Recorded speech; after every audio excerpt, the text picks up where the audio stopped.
Bethany is an entrepreneur and a managing partner at Premium Law Group with the primary focus on real estate syndications and funds. And I'm like super excited and thrilled to hear about her experience with the funds and the security law. So welcome, Bethany. Super excited to have you with us today. Thank you so much for having me. I appreciate it. It's very rare to hear someone say they're so excited to hear from the securities lawyer. So I think that it was very kind of you. I appreciate that. And thanks so much for having me. As you mentioned, I've been doing this for quite a long time, and I have been able to analyze and advise on hundreds of real estate investments, providing SEC compliance, but also deal structure.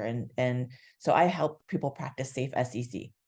Or if they don't really want to be in the world of the SEC, then I help them figure out how to abstain appropriately. My unique superpower, it's facilitating both passive and active investors and creating conscious wealth. That's going to be through education. It's going to be through access to opportunities, and it's going to be through strategic mindset shifts. Those are the only three elements that exist to creating conscious wealth. And if you have the appropriate mindset, you'll find that you've got the education and the access to opportunities all around you that you need to create that conscious wealth. This is a perfect example of that, the education that you all are providing. So thank you so much for putting this together for the community. Really appreciate you helping elevate the education levels of the community. Of course. Yeah, I'm everyone's really lucky to have access to this, because that's one big step towards creating conscious wealth. In addition to providing legal compliance, so my clients, when they come to me, they usually already know that they want to raise money. And I think most of the people that are here because either they've already been raising money or they want to start raising money, usually to scale their business. I think most people agree that the best way to scale a business is to start to use OPM, other people's money. And I would argue that really the best way to scale any business, specifically in this case, real estate investing businesses, is actually to leverage OPE, other people's everything. And what that means is you find out what is your unique superpower. What is it that you're really, really good at, but also what really lights you up? What is the reason you jump out of bed every morning and say, I get to do this today, right? What is that thing? And as entrepreneurs, sometimes we're like, yeah, that's really sweet, Bethany, that you say we should do that. But I'm an entrepreneur. I got to roll up my sleeves and I got to do all the things, right? And maybe at first that's true, so that you know all the things that go into your business. But I have really good news for everybody, and that's going to be rare again that a lawyer gets to tell you good news. And the good news is that if you figure out what you're amazing at and you figure out what lights you up, that's your lane. Staying in your lane not only feels good, it's actually safer legally. It's safer. It's safer because you're now doing things that you're good at, and you're then bringing other people, your OPs, in to do all the things that they're good at. You're a lot less likely to get into any kind of trouble, even inadvertently, right, than if you're doing the things that you're amazing at, or things that you're not amazing at, rather. So pick your lane and then stay in it. And for everything else, literally everything else, find your OPs. You can leverage my experience, OPE. You can leverage other people's money, OPM, other people's networks. You're all here today leveraging someone else's network, someone else's opportunities, education, all the things. So where I come in, my lane is helping you practice safe SEC. So if you decide that you want to expand or scale to take other people's money, you have to understand that you're selling securities, and selling securities is not like selling anything else. We're not selling gym memberships here where you just like sell it and hope people forget about you and just keep paying over and over and over. We're not selling, websites or domains, or, we're selling something that is really highly regulated. And it's regulated by the SEC, the Securities and Exchange Commission. And that is this big, scary regulatory body that exists for the purpose of protecting investors from us. From us. Like, why would they do that? We're good people, right? We want to take care of people, most of us, right? If you're here, you probably do. You want to take care of people. It's not that different than you look at the IRS, right? The IRS has boatloads of regulations that you have to follow. And if you mess up, you could go to jail, right? Or at least owe a bunch of money, but you could go to jail. Same thing with the SEC. If you're running your own business and you're here, you're probably not on TurboTax doing your own tax preparation, right? You're relying on other professionals to help you. And I would ask you that when you're raising money, you do the same thing. You rely on professionals to help you, because it is maybe scary to someone who it's not their lane, but it's my lane. And so I can help guide you.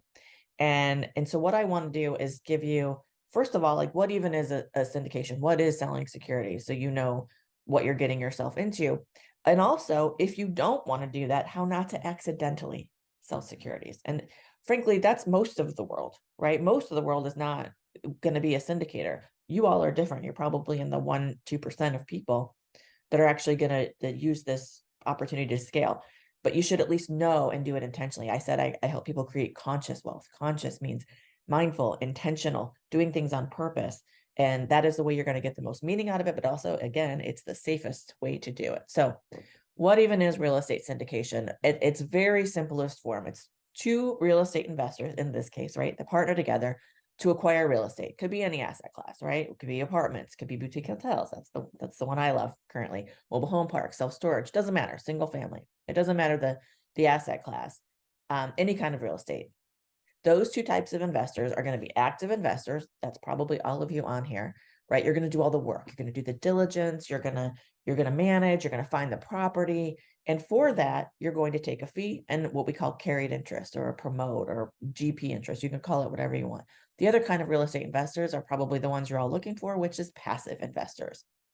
If you're looking for passive investors, meaning you want their money and you're saying, hey, give me your money. I'm going to do all the work and you just hang out and I'm going to start sending you money. That's the hope, right? You're going to get mailbox money. You're passive. You've sold a security.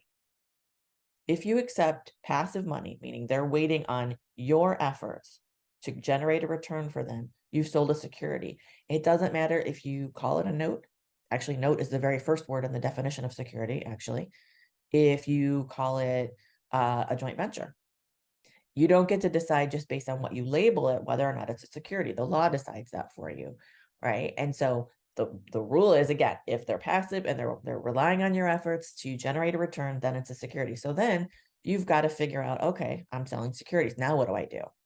Right? Or, ugh, I don't want to sell securities. Now what do I do? Right? Either way, I can help you out. So the first way, I'm assuming you most of you want to do this. You want to sell securities. I know the network that's here and y'all are like, no, I want to scale. I want to do this. Help me out. How do I do this?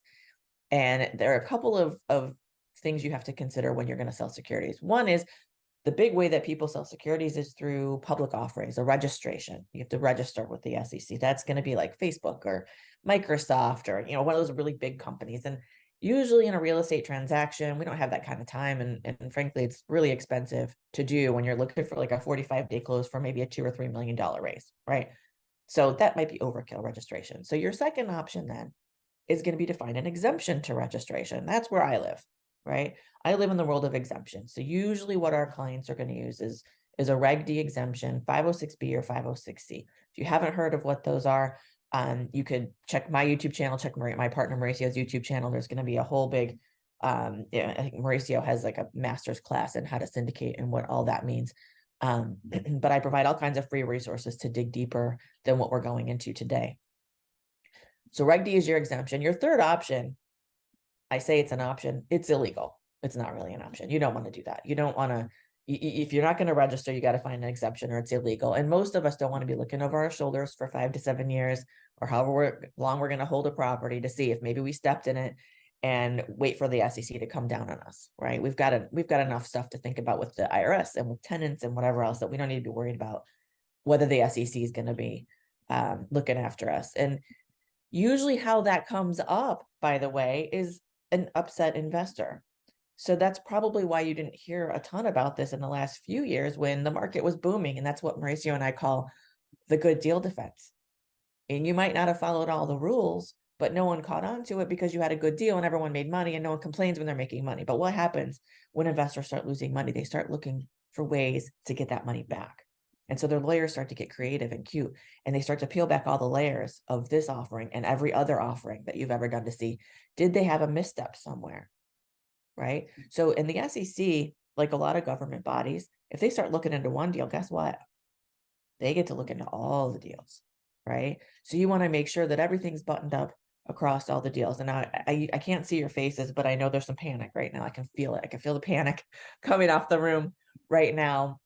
if you go back and look at your deals and you figure out there's something wrong and you take steps to fix it and correct it, I can't guarantee that there's no trouble, but I can tell you, you're not going to jail. You're not going to go to jail for something you tried to fix just because you didn't know. That said, just like with a traffic stop or a traffic ticket, ignorance of the law is not a defense. So don't cover your ears and say, I didn't hear that, I don't want to know. That's not a defense. You've got to take steps to actually to fix it if once you now know. So that's kind of the main thing. The three things if you're selling securities, right? Register, probably not here. Find an exemption, that's where you want to live. Otherwise, it's illegal. We don't want to be there, right? You're all here because you want to do things the right way. You want to play by the right rules.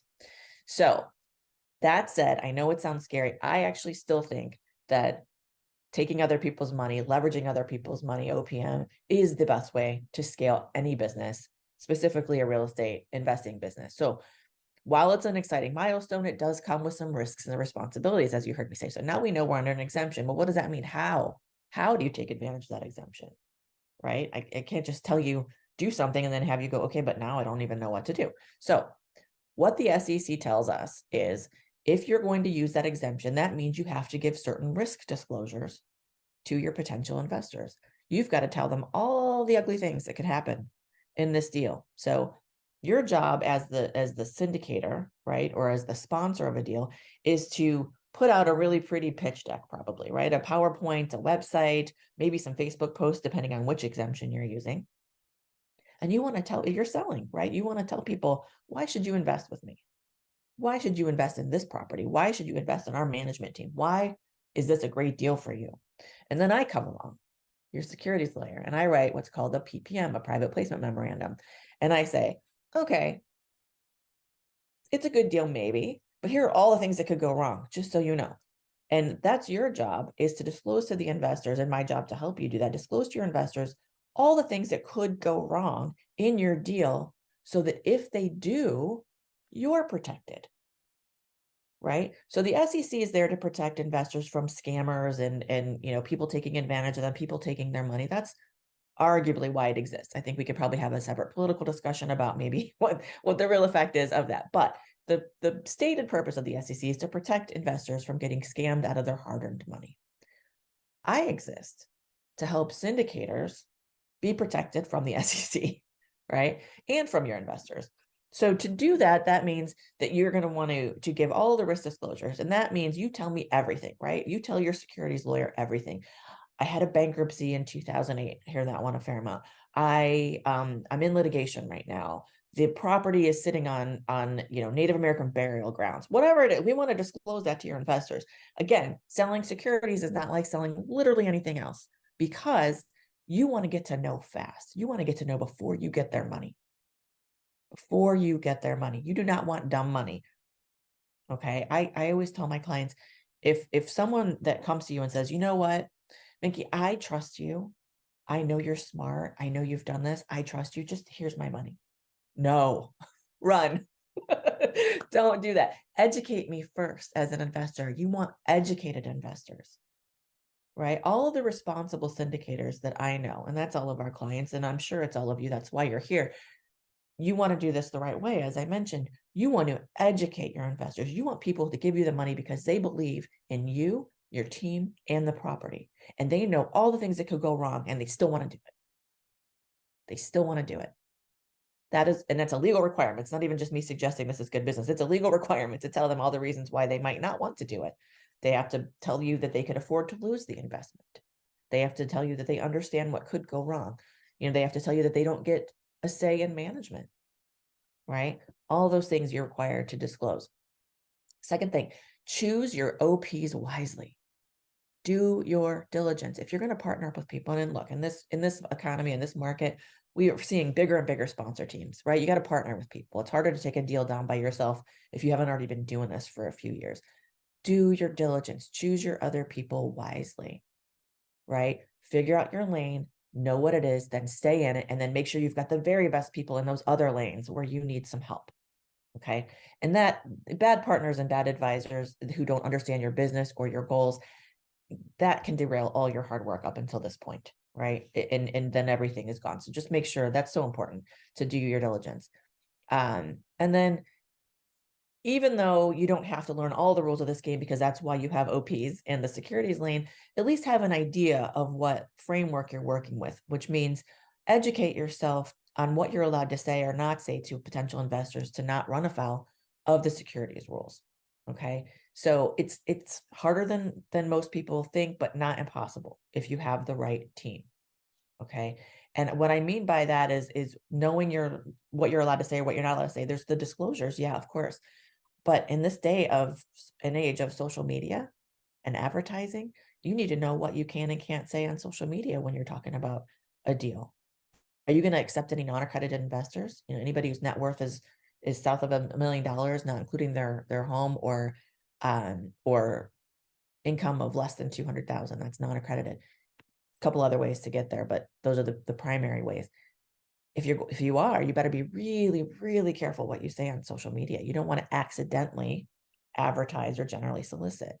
No email blasts, right? So you just want to make sure that you have the tools in your toolbox, the OPs that you need to help guide you before you even start talking about this deal to the world, right? We can help you. Don't worry. There's a lot of free resources that I can put in the chat here. I do a weekly live Q&A for people, actually Wednesdays today at 1 Pacific. My partner Mauricio does a live Q&A for the real estate syndicator community. We want you to be educated.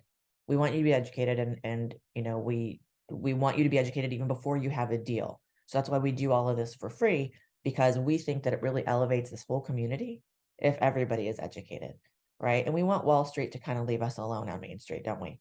And to do that, we need to make sure that everybody's acting right. So that's why we want to help you.